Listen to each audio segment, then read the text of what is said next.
Alright, John. It's actually take two because I talked for several minutes and then the camera decided it was not even recording, so that was good. Nice practice round there. We are on day, 16 now, right? Yeah, that's good. It's been quite an experience so far, talking about the life of Joseph and the book of Genesis, giving us a lot of insight. I think it's good for us, too, to talk about the Word as you read it with others. Me and my wife have been reading it in the mornings together, and that's been very, very good because we can get there and talk about it and see what kind of insights God's giving us through different passages. But also, I'm learning a lot because I'm going to be a teacher. I am a teacher, but as far as teaching, this gives me the ability to watch and kind of see what I need to do better and what needs to be touched on more.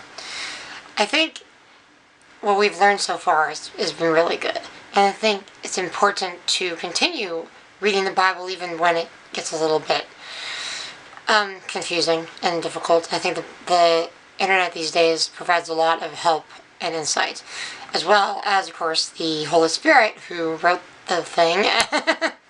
We need to continue to pray when we read the scriptures and see what God is teaching us through the daily readings that we have. Joseph's journey in 46 and 47, those chapters of today's daily reading, discuss him introducing his family to his boss, basically to Pharaoh. So that was interesting.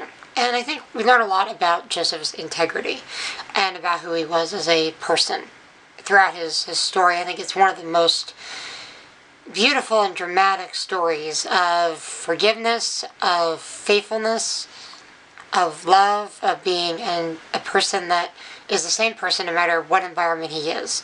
He's not somebody in some situations and somebody else in another. He's the same person, put it in our terminology now, he's the same person in church on Sundays as he is in the workplace on Monday. Whether you're flipping burgers or flipping spreadsheets, whatever, it doesn't matter what you do as long as you're doing it for God, doing it with a whole heart. We sometimes, as believers, think that we should be treated differently. We should treat others differently. These things, like we need to be treated different in the workplace, or we don't do it with a integritous heart, with the love that God has given us to give others.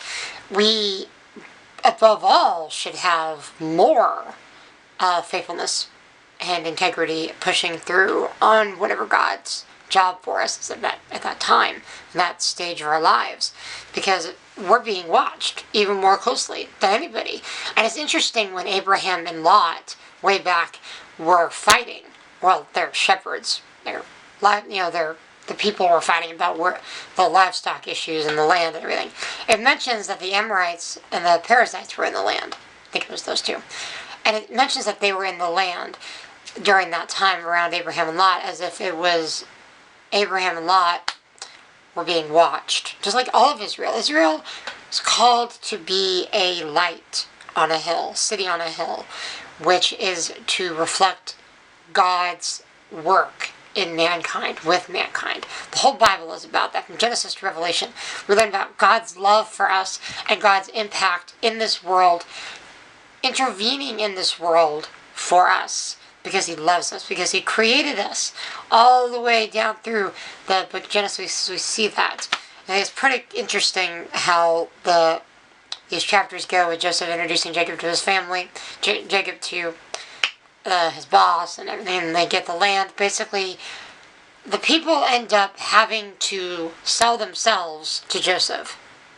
All the people, the Egyptians, and everyone have to sell all their stuff to Pharaoh. It ends up kind of a taxation thing, sort of, you give me 1/5 of all you have, sort of. And they got life from that. Joseph always gave life to people. We should be the same. Joseph's very much a picture of Christ. And we see that a lot. see the picture of Christ. And we should live like that. Live as full of integrity. Not get bogged down with titles or names or positions. Positions are great. Titles are great. They're fine. They're good. They've got a place. But when it comes to where we're at with God, God cares more about our hearts, and we see that several times. He cares more about our hearts than our position. He cares more about what kind of a person we are than how much money we make. That's what he cares about. That's where he wants us. And he wants to provide for us and bless us and take care of us. And we, on the other side of that coin, need to push through, because we are believers. The world is watching us. The world is watching us. So with integrity and a full heart, we need to pursue godliness. We'll end the book of Genesis in the next reading, which will be fun because that goes over the blessings of Israel, and then we'll be into Exodus, so that'll be fun. You have a good day now. Keep reading.